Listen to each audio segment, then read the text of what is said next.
Capital turnover ratio. Let us understand through a small case analysis. Look at here, you are given information about the sales achieved by this entity and also various funds it has raised. Basically the capital, reserves, loans, preference, share capital. So you have to find out what is the capital turnover ratio and you should also interpret. See, when we say capital turnover ratio, we are going to basically compare how many times the capital employed has been used for achieving the sales. That is the focus. So if we reduce that into formula, it is going to be sales in the numerator and capital employed in the denominator. As simple as that. It means we should compare the sales with total capital employed. So this equity capital and reserves, these are all the money brought in by the owners, which we can collectively call as equity. And the loans and preference share capital are the money coming from outsiders, which we can call as liabilities, right? And here when we say capital employed, it is actually the sum of owners' money and outsiders' money. So let's write the values. Sales in the numerator is this 10 lakh.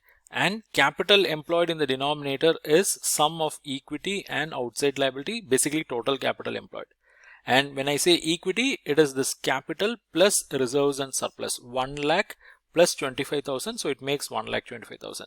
And outside liabilities are basically the loans and preference share capital, which is 25,000 plus 50,000, 75,000. Now we just have to compare this 10 lakh with sum of these two, because capital employed is nothing but sum of equity and outside liabilities. So the sum works out to 1,25,000 plus 75,000, overall 2 lakhs. So let's put that.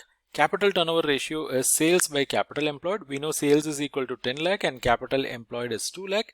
It means we get the value as 5 and we say capital has been turned over 5 times. Yes, this means the capital which are raised from owners and outsiders has been rotated 5 times to make sales of 10 lakh, which is an effective utilization of the funds introduced into the business.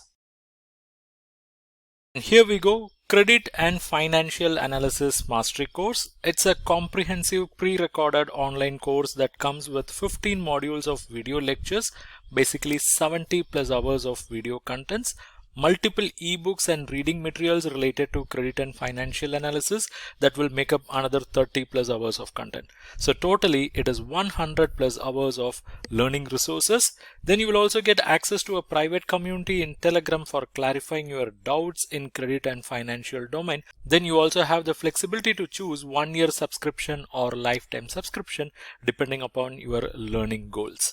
So by joining this course, you will learn basics of credit analysis, how to read balance sheet, financial ratio analysis, cash flow, fund flow analysis, how to arrive at credit risk rating, how to prepare CMA report, cash budget, how to assess credit facilities like CC, OD, LC, BG, term loan, how to write bank loan proposal, and you will also have access to case studies related to credit analysis. So to join this course, to know more about the course, comment CFA, and I'll share the details with you.